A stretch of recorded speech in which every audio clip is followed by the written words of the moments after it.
Bonjour tout le monde et bienvenue aujourd'hui. Je vais vous parler d'une petite thématique parce que j'ai eu plusieurs questions et plusieurs commentaires là-dessus ces derniers temps. Vous avez certainement entendu pas mal parler que ce soit dans les vidéos de santé ou de yoga ou quoi que ce soit. Il faut que tu écoutes ton corps, il faut que tu écoutes les signaux qui t'envoient. Apprends à les respecter, apprends à comprendre ce qu'il veut te dire, etc. Puis ce message-là, nous aussi, avec Benoît, on vous l'envoie. D'ailleurs, je fais un petit mot. Benoît ne peut pas être parmi nous aujourd'hui, un petit empêchement. Donc voilà, je vais faire le live aujourd'hui tout seul. Donc c'est ça, vous avez certainement entendu ça, même de notre bouche avec Benoît. On vous dit souvent, bah voilà, il faut que vous écoutiez votre corps, essayez de détecter en fait c'est quoi les signaux qui vous envoient, puis bah, comprenez ces signaux-là, faites des liens avec ce qui se passe au final autour de vous. Ça, c'est hyper important, mais au final, ben, comment on fait ça? Euh, je vous rassure tout de suite, vous n'avez pas besoin de vous y connaître tant que ça en anatomie. Si vous savez localiser épaule, genou, tête ou autre, déjà, c'est largement suffisant. Et puis, de toute manière, vous n'avez pas besoin de... On ne va pas rentrer dans quelque chose qui est hyper... on ne va pas rentrer dans des maladies, on ne va pas rentrer dans... Tout ça, c'est pas notre domaine de toute manière avec Benoît. Nous, on est plutôt vraiment orienté sur la santé. Pas trop sur les maladies, c'est pas notre domaine, on laisse vraiment ça aux médecins. Donc on va pas rentrer dans des maladies très spécifiques ou autres, mais plutôt des sensations que vous pouvez avoir au fur et à mesure de vos journées, des semaines qui passent, et que vous interrogez un petit peu, ben voilà, pourquoi est-ce que j'ai mal au dos, pourquoi j'ai mal aux épaules, etc. etc. Donc, euh, il y a, il y a des besoins un peu il y a des besoins normaux, pardon, il y a des choses très simples que vous pouvez faire pour venir vraiment détecter et décrypter au final vos sensations que votre corps vous envoie. Parce que je rappelle que plus le corps va vous envoyer des signaux, hein, par exemple des douleurs, moins vous allez les écouter, plus le corps va vous les envoyer de plus en plus fort pour que vous les respectiez, pour que vous entendiez un petit peu ce qu'il a à vous dire. Donc, pour décrypter un petit peu tous ces symptômes-là. Déjà, la première des choses, c'est de vous poser et de contacter un petit peu ces symptômes-là, ces douleurs-là. Ça, c'est déjà la première des choses. Comment on fait ça? Ben, ça peut être le soir en vous couchant, ça peut être un 10 minutes ou un 5 minutes que vous prenez dans la journée, vous asseyez, vous arrêtez de penser, vous arrêtez de courir après le temps, vous arrêtez de faire tout ce que vous faites, puis juste, ok, j'ai mal à telle place, qu'est-ce que ça veut dire? Okay. Pourquoi? Puis c'est là où j'amène sur le deuxième point, c'est que essayez juste de réfléchir. Okay. Essayez de penser, de faire des associations. D'accord? Ça va être l'étape primordiale pour venir décrypter et comprendre vos symptômes et vos douleurs, c'est de réfléchir. Okay. Donc, pareil, je vais prendre un exemple tout simple. Si par exemple vous avez des douleurs à la nuque ou aux épaules, okay, vous avez comme, je sais pas ce que j'ai ces dernières semaines, j'ai vraiment mal, etc. Pourtant, j'ai rien changé à mes habitudes, j'ai pas fait de nouveaux sports, etc. On va, on va essayer de justement réfléchir, faire des associations. Okay. Quel genre d'association on pourrait faire? Si vous n'avez rien changé dans votre quotidien, si vous n'avez pas rajouté un nouveau sport, que vous n'avez pas augmenté l'intensité de vos entraînements ou l'intensité d'une activité ou d'une autre, ben, regardez les activités que vous faites, regardez dans quel contexte vous les faites et dans quelle posture vous les faites. Donc si je reprends ma nuque et mes épaules, si par exemple une de vos activités principales, ben, c'est de travailler, hein, comme beaucoup, et que vous travaillez devant un écran, devant un ordinateur, et donc que vous êtes tout le temps à travailler comme ça, okay, puis souvent on va avoir tendance à aller chercher un peu l'écran avec sa tête, okay. Puis là j'exagère, ça se trouve vous êtes juste comme à travailler comme ça, okay, avec les épaules, vous voyez, qui sont enroulées vers l'avant, qui sont un peu surélevées par rapport à la posture relâchée, détendue. Bah, si vous êtes toujours comme ça en fermeture et aller chercher et à travailler devant votre écran comme ça, d'accord? Ou si vous êtes très souvent devant votre cellulaire, à regarder votre cellulaire comme ça, d'accord? Ben, est-ce qu'on peut faire un lien en se disant, ben, la nuque, elle va être pas mal tout le temps dans la même dynamique, c'est-à-dire incliner vers le bas ou alors aller chercher ici, puis les épaules vont être souvent rentrées vers l'avant, ce qui va étirer toutes les structures derrière. Mais sans rentrer dans les détails, demandez-vous, est-ce que ça c'est une posture anatomique? Est-ce que c'est une posture ergonomique? Est-ce que c'est une posture que mon corps, quand je suis comme ça, est-ce que je me sens bien? Amplifier la posture. Et vous allez voir que moi j'ai super du mal à respirer quand je suis comme ça. J'ai l'impression de devoir aller chercher mon air. Donc c'est pas naturel comme posture. Donc à ce moment-là, si vous êtes beaucoup devant les écrans, les ordinateurs ou devant votre cellulaire, encore une fois, comme ça, eh ben, essayez d'amener des moments pour compenser, pour aller plus en ouverture, d'accord?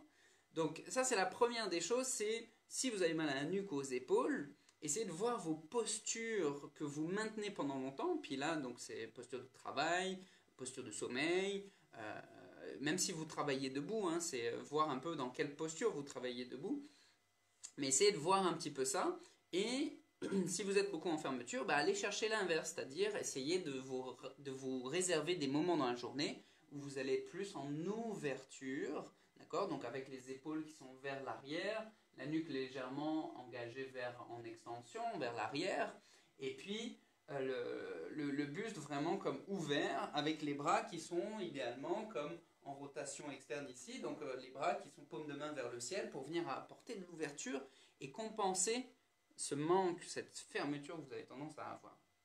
Donc ça c'est, je vous donne cet exemple-là parce que déjà c'est un exemple que j'ai beaucoup dans les différents traitements et les accompagnements que je peux faire. Un problème de nuque, épaule, omoplate, là c'est en train de devenir vraiment le mal du siècle. Donc ça c'est déjà, si je prends cet exemple-là, c'est que ça va certainement parler pour beaucoup, mais c'est aussi pour vous amener dans cette réflexion de, ok, j'ai mal aux épaules, qu'est-ce qui pourrait, dans ma vie, dans mon quotidien, amener ces douleurs-là? D'accord? Donc, à chaque fois que vous allez avoir une douleur, essayez de voir un mouvement répété que vous faites.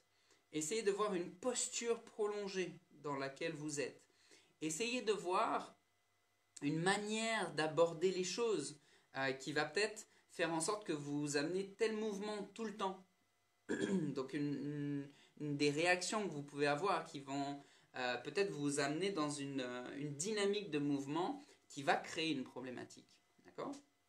Donc ça c'est la première des... Je vous mets vraiment, j'essaye de changer votre mindset pour essayer de voir, plutôt que de prendre tout de suite une pilule pour couper la douleur, ok?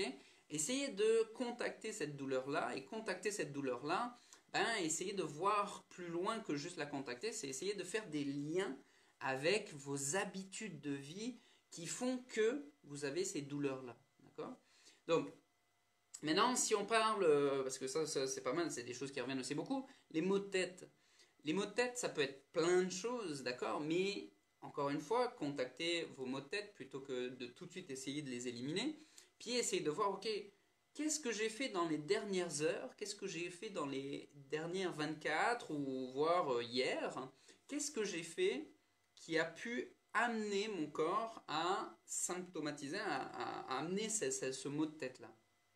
Est-ce que j'ai eu une activité cérébrale hyper importante, hyper intense, et qui a fait que ça chauffe là-dedans et que ça peut créer un mal de tête? Est-ce que le hamster il tourne en continu et qui fait que j'ai eu super du mal à m'endormir hier soir parce que ce hamster là il est devenu complètement obèse et complètement incontrôlable? Est-ce que j'ai une alimentation ou est-ce que j'ai un rythme de vie qui est acidifiant pour mon organisme? Parce que si vous êtes très impacté par le stress, si vous êtes très stressé au quotidien et que vous prenez jamais de moment pour vous déconnecter ou pour juste penser complètement à autre chose, et puis vous changez les idées, hein, changer les idées, c'est aussi ramener un petit peu plus d'oxygénation au niveau des cellules cérébrales. Il y a de fortes chances que vous développiez des maux de tête. D'accord? Est-ce que, j'ai tellement de tension au niveau de ma nuque ici que ça comprime, puis que du coup ça fait que ici c'est tellement comprimé ici que les nerfs ils sont comme comprimés et ça me crée des maux de tête. Ça peut être souvent le cas.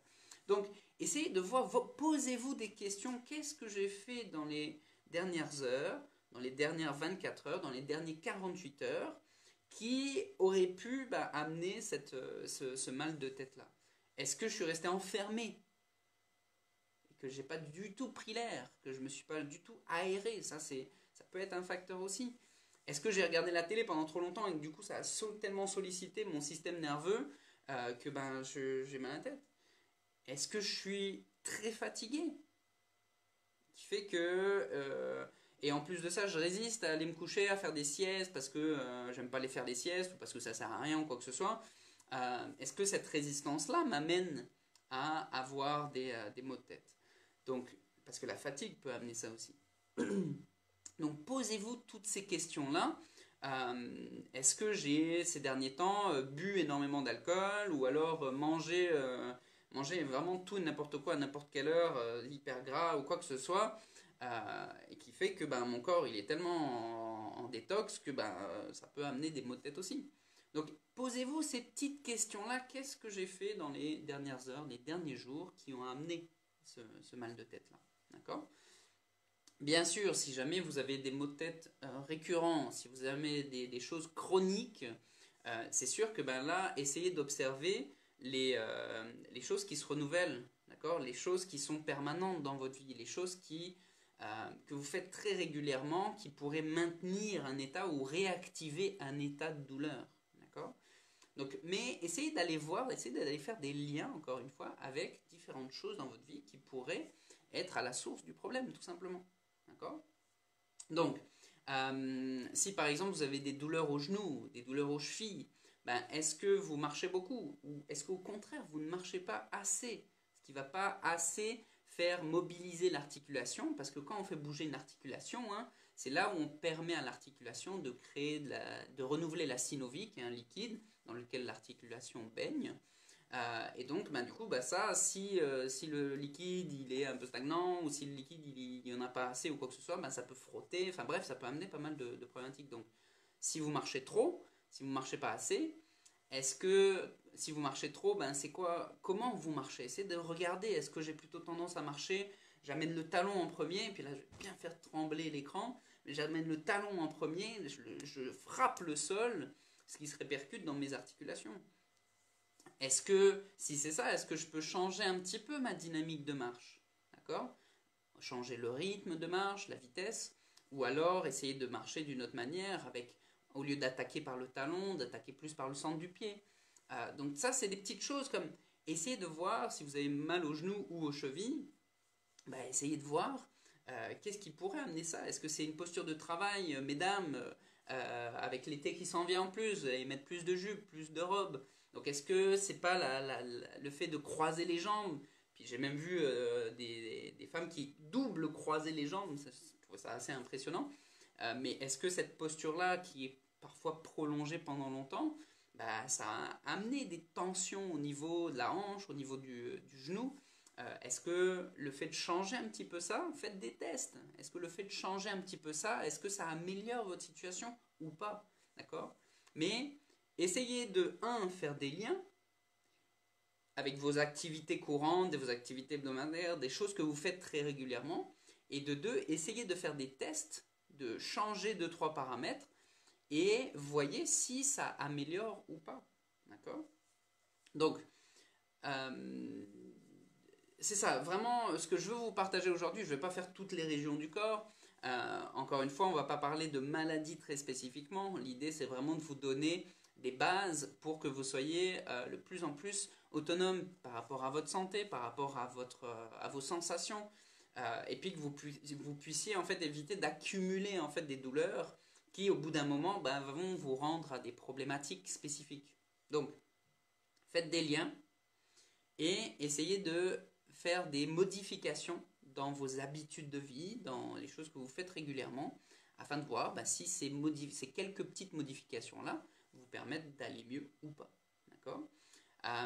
Donc, encore une fois, je ne vais pas rentrer trop dans les détails, je ne vais pas rentrer dans toutes les régions du corps. Si jamais il y a une région du corps où vous avez des douleurs ou quoi que ce soit, puis vous vous demandez un peu, moi je me demande quelles habitudes ça pourrait être ou quoi que ce soit, n'hésitez pas à m'envoyer un message dans les commentaires.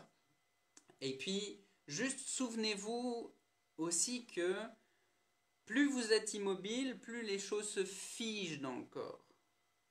Ok? Plus on est immobile, plus les choses se figent dans le corps. Donc, si vous avez tendance à rester assis pendant de nombreuses heures devant un écran, par exemple, que ce soit au travail ou que ce soit chez vous dans le canapé, ben, il y a de fortes chances que les choses se figent au niveau de vos hanches, les choses se figent au niveau de votre dos, par exemple, et que ben, vous ayez des douleurs qui vont finir par apparaître. Okay? Aussi, si vous êtes trop longtemps dans une même posture, assis encore une fois, ben, au niveau intestinal, ça va certainement moins bien circuler. D'accord? Donc, une des options, ben, c'est de se remettre tranquillement en mouvement. D'accord?